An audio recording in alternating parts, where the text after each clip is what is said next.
Hi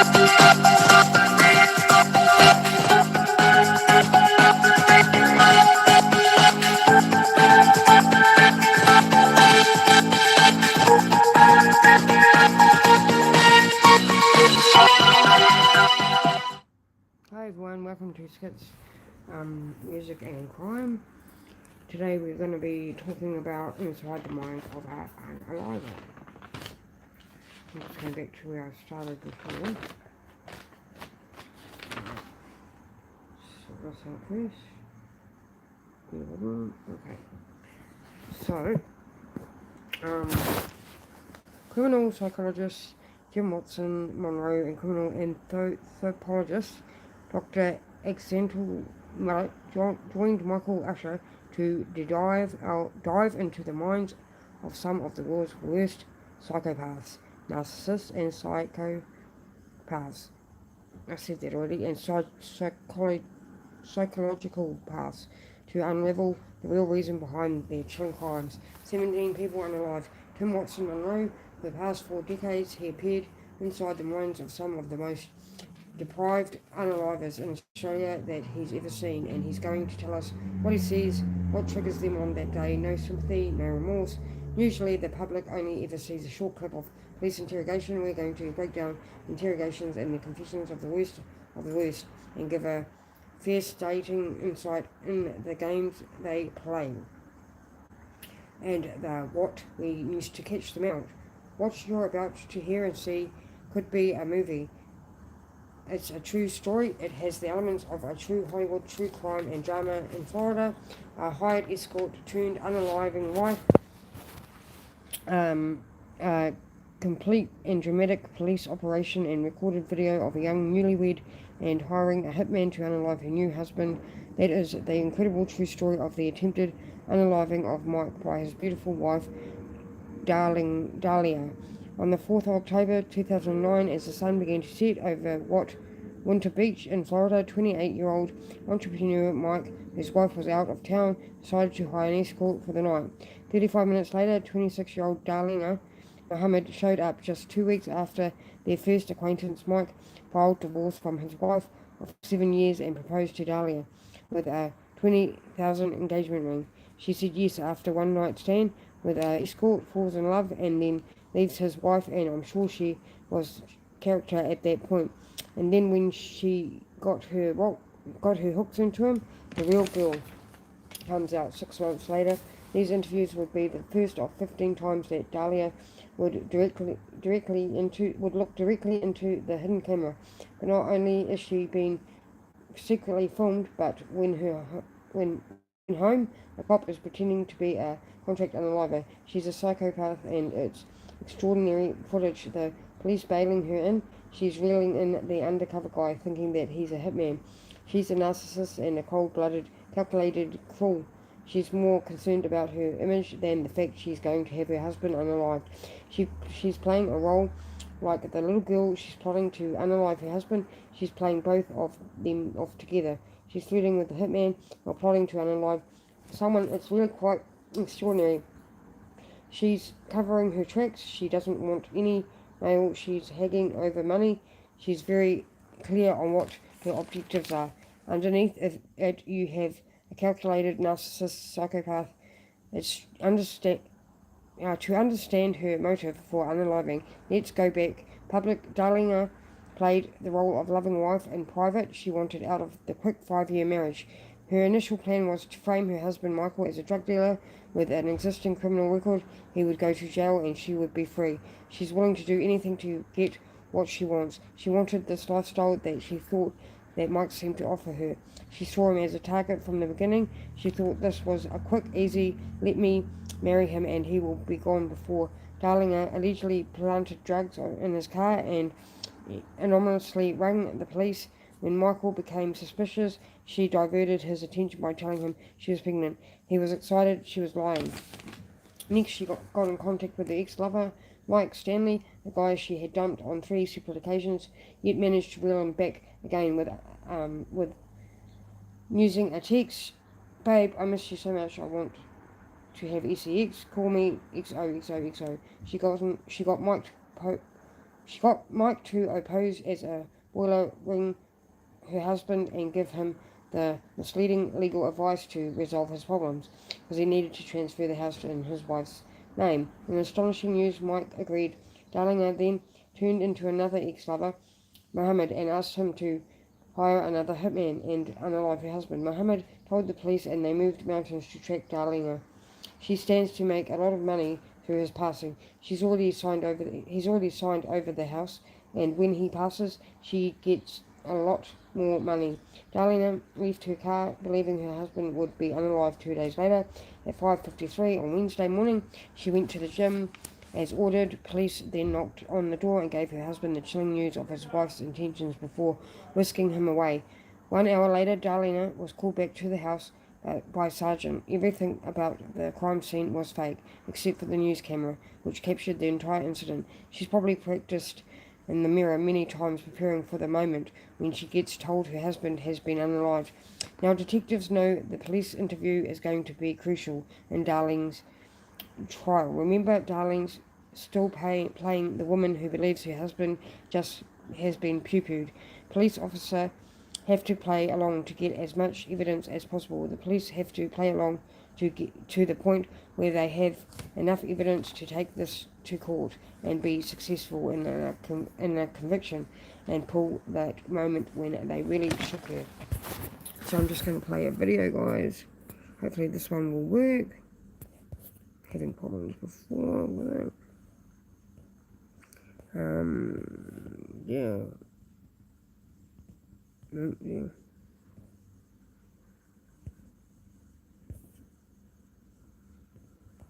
The psychological tricks used by Ted Bundy to manipulate his victims.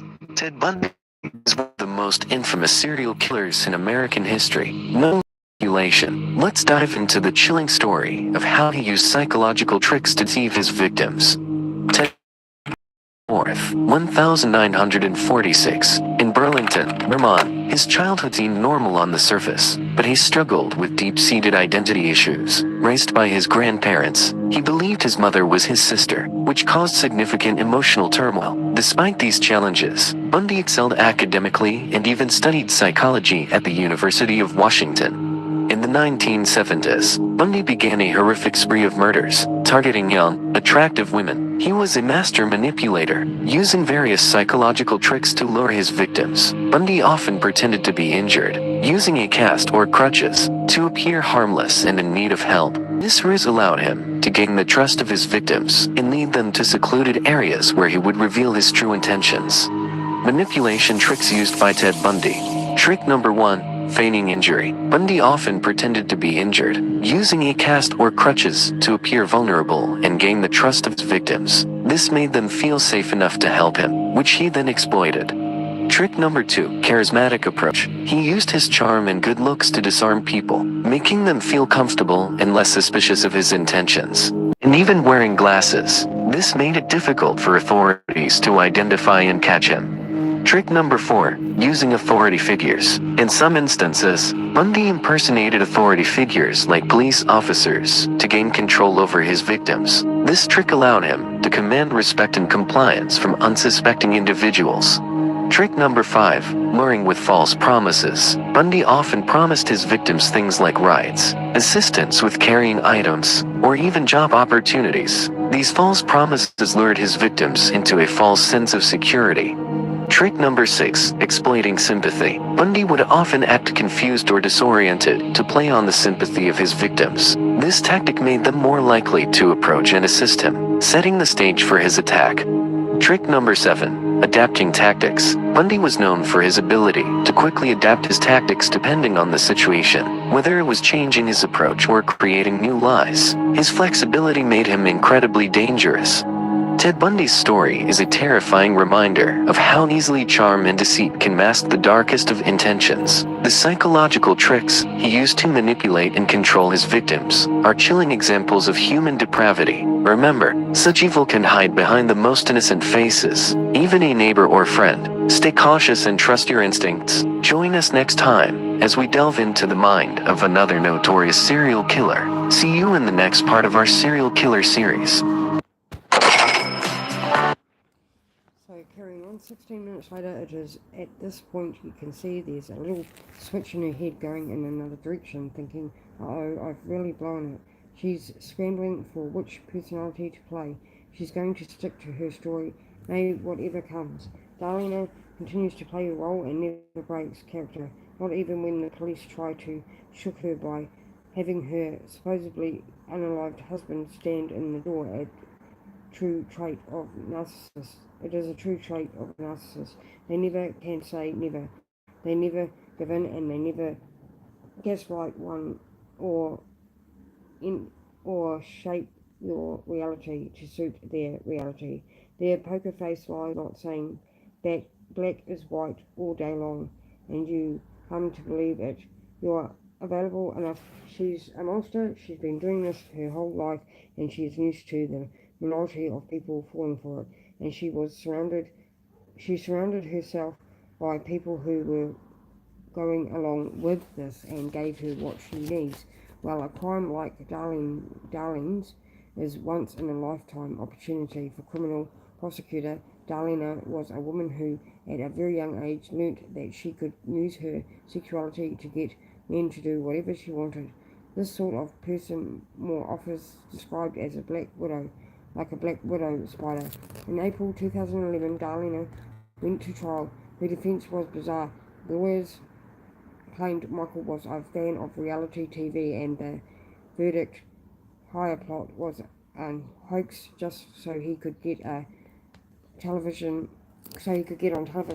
Darlena was found guilty. She got 20 years, but 1 month later the verdict was overturned on a technical problem. 2 more trials would follow, during which time Darlena gave this TV interview. She thinks she can still manipulate her way out of it, but she couldn't. On July the 21st, 2017, Darlena was sentenced to 16 years in prison without parole. Okay, so I'll play another video and then I'll do the second case.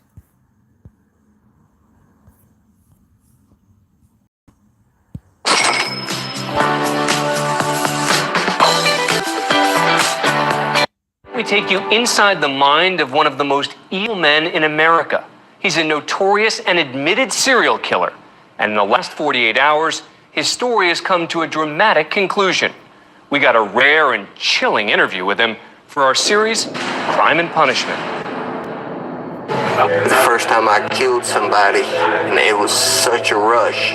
Tommy Lynn Sells, one of the most infamous serial killers in modern history. A man who says he belongs on death row. I was raised to do time. I wasn't raised to live out there in the world. Sells was convicted of killing 13-year-old Katie Harris, stabbing her to death in her bedroom. I like to use a knife. A gun is too violent, too noisy, but just fit my hand well. And later, he admitted to killing dozens more. So many, he says he can't even keep track. I'm not Billy the Kid making notches on my holster, so I know it's been a lot. Addicted to killing is the way he characterized it. I don't have an on and off switch. I'm just after that drug. I'm after that film. Nightline interviewed Sells on death row in 2010.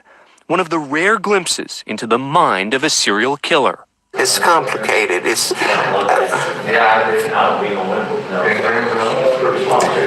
When people enter my life, they get hurt. Sells is directly linked to over a dozen murders.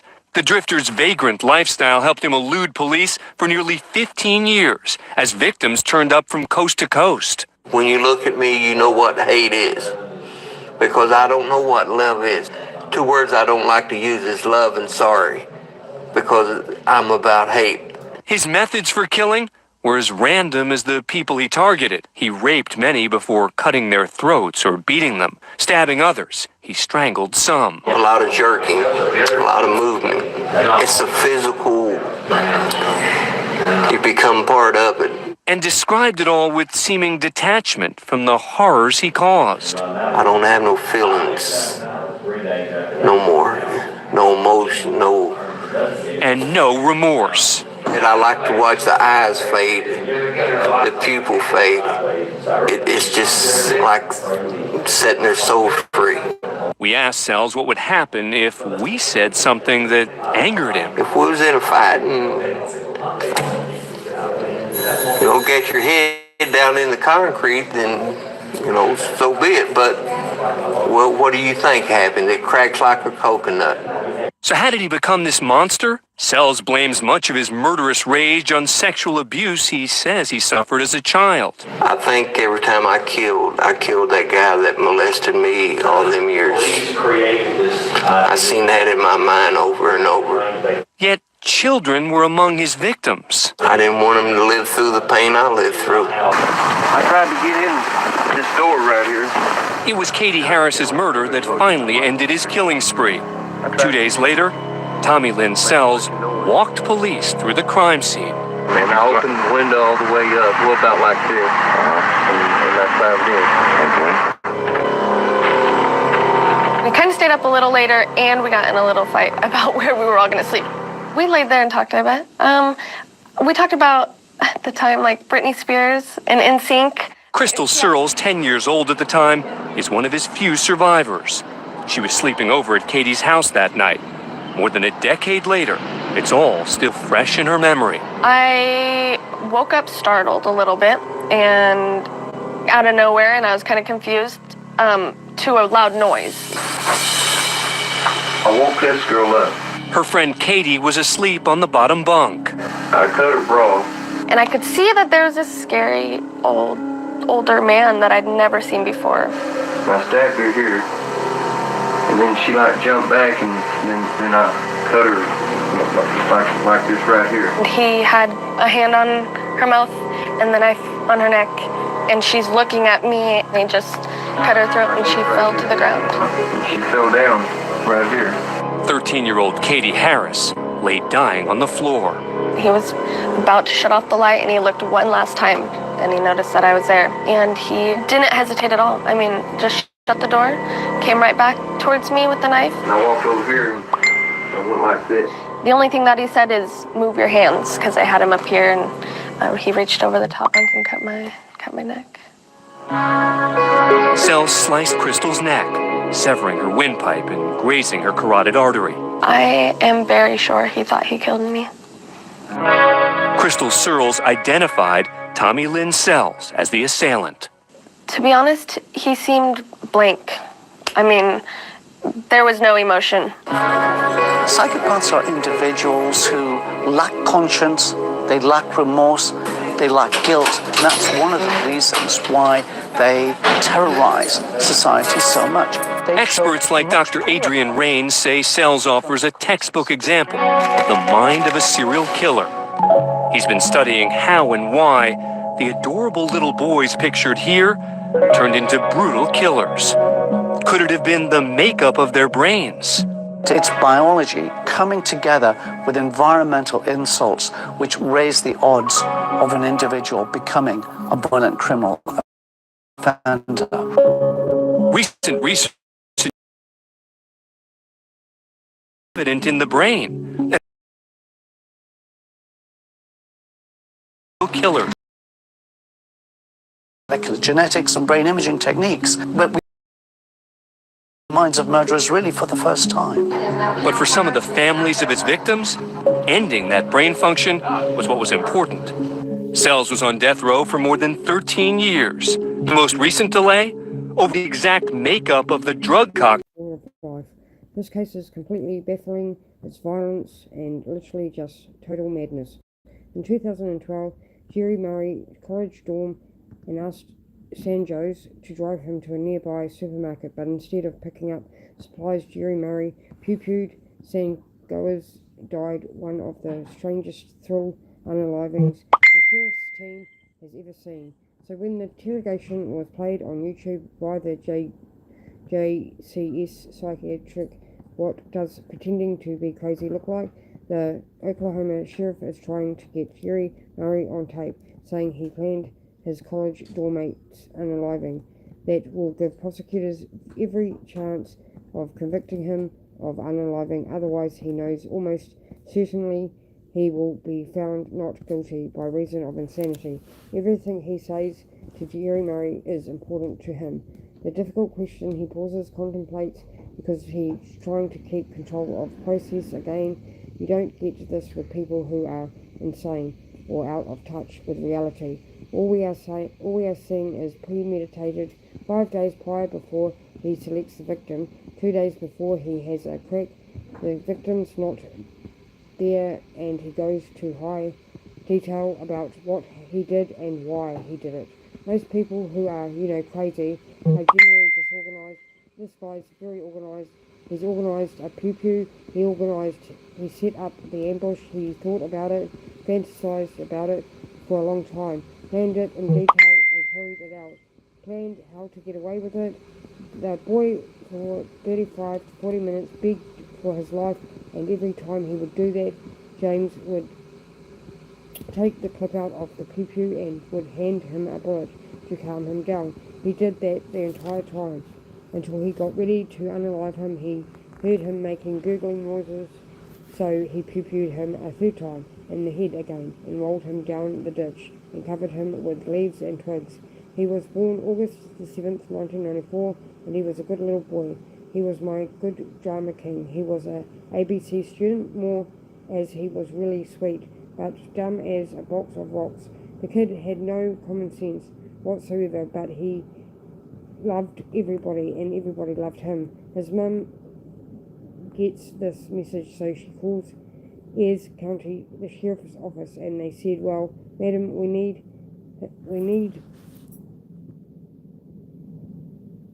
we hate to be the one to tell you this, but your son was unalived. He was an innocent bystander, but he was unalive. Her legs just gave out. She collapsed and started screaming. They are looking for a potential SK who got stopped in his path. He's a psychopath, no remorse. He's not crazy. He knew it. He knew what he was doing. They say he's a person that would have gone on unaliving until he was caught. The lack of any sense of emotion was what's going on. He has no regard for the pain he caused. He thrives on attention and keeping the story alive, so he would possibly revel in pain too. Astonishingly, Jared Murray was found guilty by reason of insanity. He avoided the death penalty and is now in high security mental facility. When criminals get in front of a camera, some of them almost feel as if they're gloating about what they've done. They say, if you can't control yourself, how are you going to control anyone else? If you act in a way that is unfair to a person, not only will it not help your case, but you can have it all out, which is not what detectives want, obviously. They want to make sure that whatever they get out of him, sometimes people just want to get it all out, and you get that odd occasion. They're very rarely someone's actually lying and they won't take the blame. Bryce was a terrific person. Everybody in the hire who he worked for, at some stage he got to rank of inspector. He had a bright future ahead of him. Tragic case. He turned up for a complaint from neighbours, domestic violence, and in the South Island, and Bruce and one of his workmates were actually wearing bulletproof vests, but it doesn't stop you getting stabbed in the neck. Eye contact, you see, in some of these interviews, they look away. How can you tell if someone is mentally ill? Well, you see, they take too long to answer the question, trying to build a story, and often they are doing it and it just doesn't quite ring true with what they are presenting. What's the difference between a psychopath and a sociopath? None at all. In fact, they're now referred to as people who suffer antisocial personality disorder. The common thing is that these people have no empathy, no remorse. They know what they are doing. They're cunning, they're calculating, and the thing that tends to control is love of money. So I'm just going to play another one and then we'll finish up there, I think. Another couple of videos. Let's go there.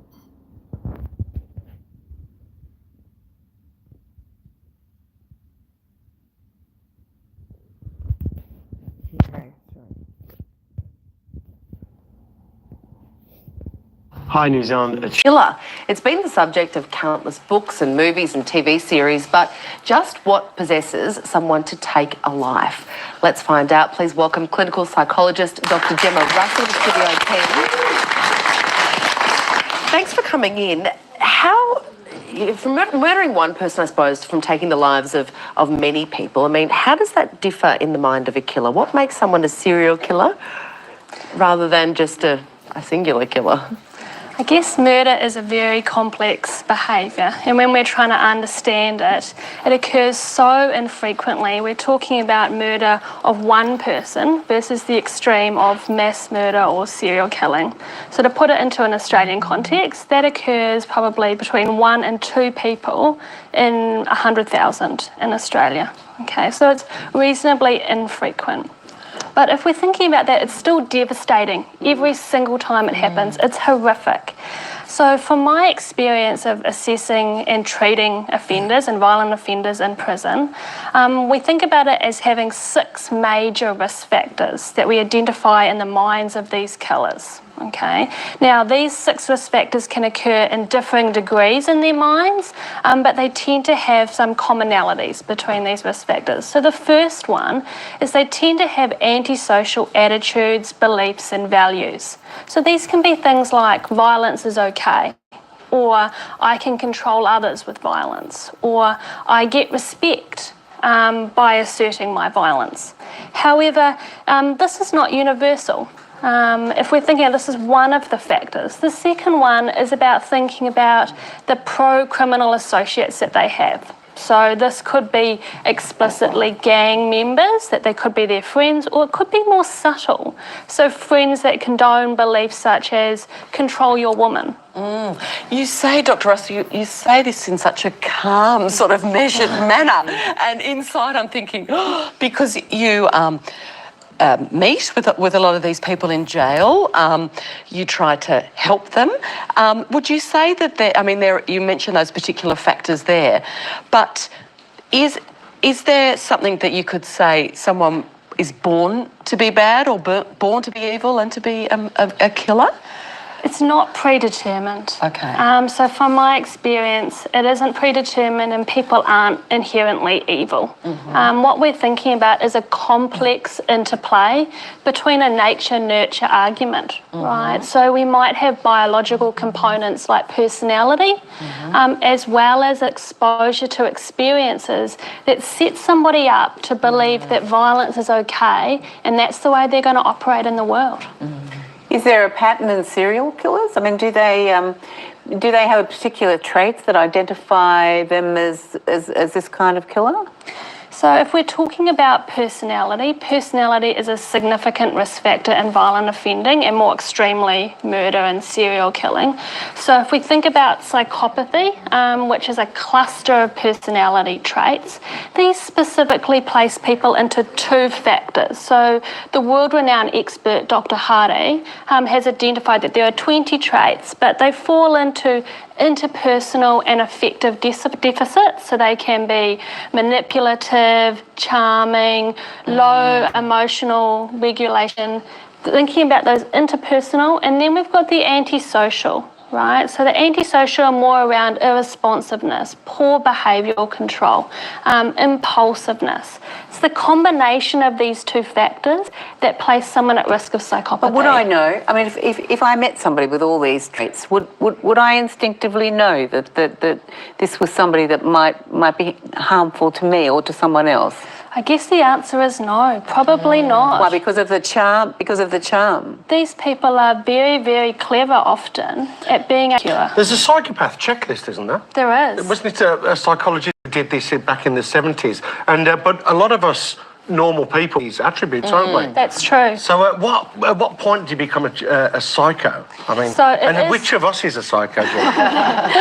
So if we're thinking about that checklist, that is still the document that we refer to when we're thinking about psychopathy, but we have a cut-off limit. So whilst we all might have a few of those traits, once we reach over 30 of that, then we start to see the combination of both of those those two factors, that's when we're concerned. And is it true that when you look at captains of industry or publishing legends, that rises to... because there's 1 in 100 meant to be a psychopath, but there's 4 in 100 in these sort of jobs, aren't there? I guess one of the ways to think about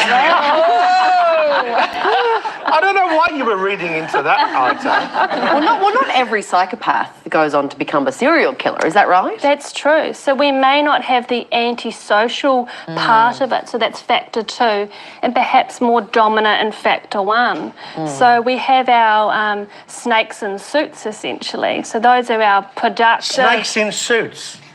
Wow. This is a whole other topic. Thank you so much for coming in. It's such a fascinating thing to talk about inside the mind of the killer. I'm no author, and yet I sell literally thousands of books on Amazon every single month. And the crazy thing is, I didn't even...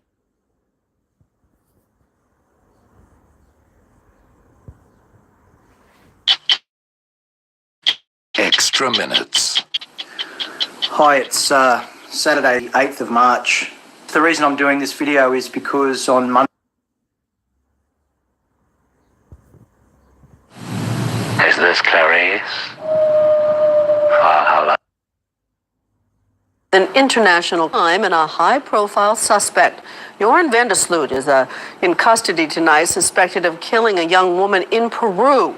The crime took place 5 years to the day after American teen Natalie Holloway vanished on the island of Aruba. Her body was never found, and though van der Sloot was arrested twice in connection with the case, he was never charged for her disappearance. This time, as evidence mounts, he may be facing a very different outcome, as our chief legal correspondent, Chris Cuomo, reports. Once again, police are interrogating Joran van der Sloot in the suspected murder of a young woman. This time it is 22-year-old Stephanie Flores, whose body was found last week in van der Sloot's hotel room in Peru.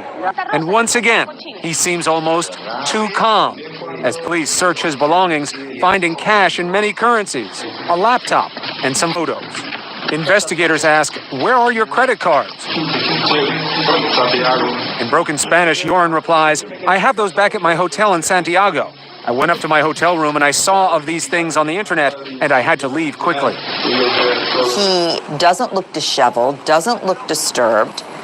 If in fact he committed this murder, that does say something about him. You know, that says that, you know, this is not a wholly disturbing act to him. And that speaks more to sociopathy, quite honestly, than anything else. Under arrest, Joran van der Sloot. It is all eerily familiar. Almost 5 years earlier to the day, American teen Natalie Holloway disappeared, and van der Sloot's first instinct when police came calling then was to worry about himself. Is this just cool confidence or the telltale character of a killer? His denials in the Holloway case were laced with lies that he explained when I first interviewed him. Why would you lie if you had nothing to hide about Natalie Holloway? I lied because, I was scared.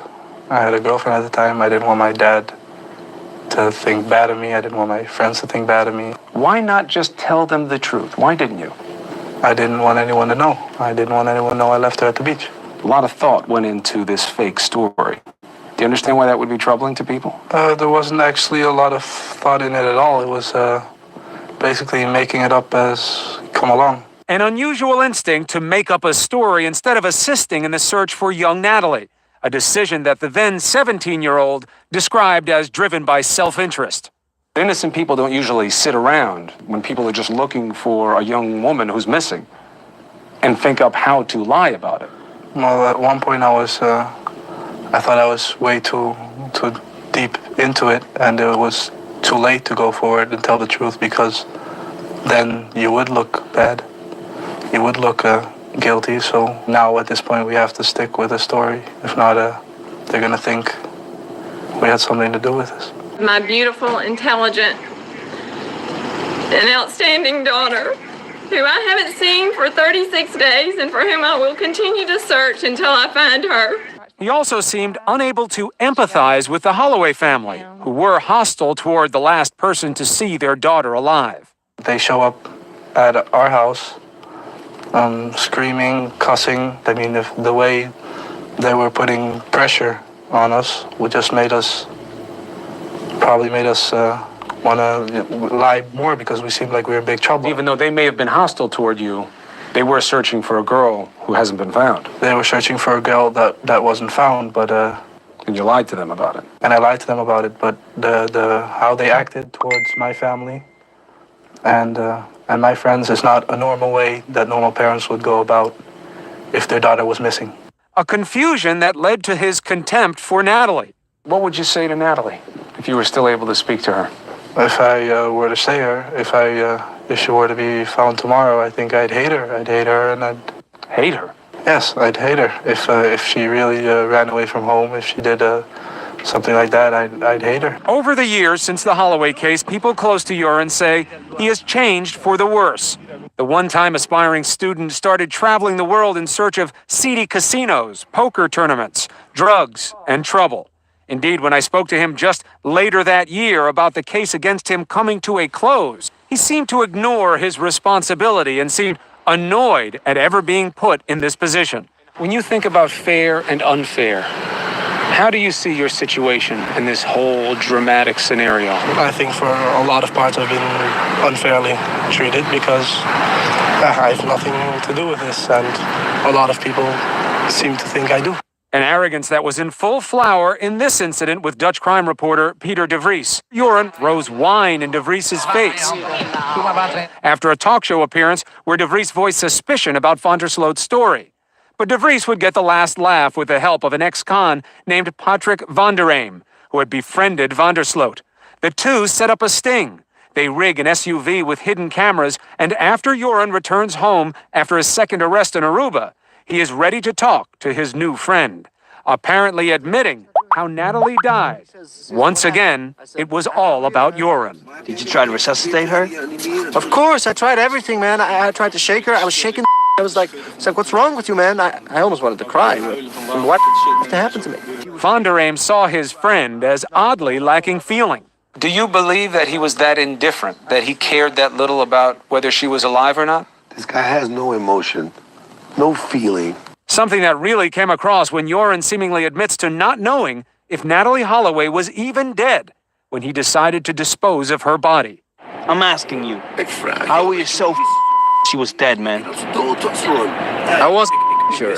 But she could have also been in a coma. Yeah. That's possible too, huh? That's possible. The general profile of people like Mr. van der Sloot are that they tend to be impulsive, they tend to be narcissistic, and they don't think about their actions. While the apparent confession didn't lead to his rearrest, de Vries' investigation revealed profound character flaws in Joran van der Sloot. After that sting came more hidden video from de Vries, this time from a Bangkok hotel. I like dancing. Well, and he offering you 15,000 baht to dance. Van der Sloot is accused of bringing two Thai women to meet two men he thinks were owners of a Dutch sex club. He's accused of trying to convince them to go to Holland to work as exotic dancers. And how long they had to dance for? 1 hour, 2 hours? No, like from 5 in the afternoon to 5 in the morning. Earlier this year, a desire to line his own pockets would even lead Joran to allegedly attempt to extort money from the Holloway family. According to a federal criminal complaint, Van der Sloot allegedly saw $250,000 in exchange for information about where Holloway's body could be found and details of the circumstances of her death. Just last week, he was charged with extortion and wire fraud. If, in fact, he committed the Natalie Holloway murder, then he would think he got away with that. And that, unfortunately, would embolden him to feel that, you know, he really can do what he wants and not suffer the repercussions. Back in Peru, Joran was paraded in front of international media 3 times, wearing a bulletproof vest. And for the first time, he seemed a little frightened.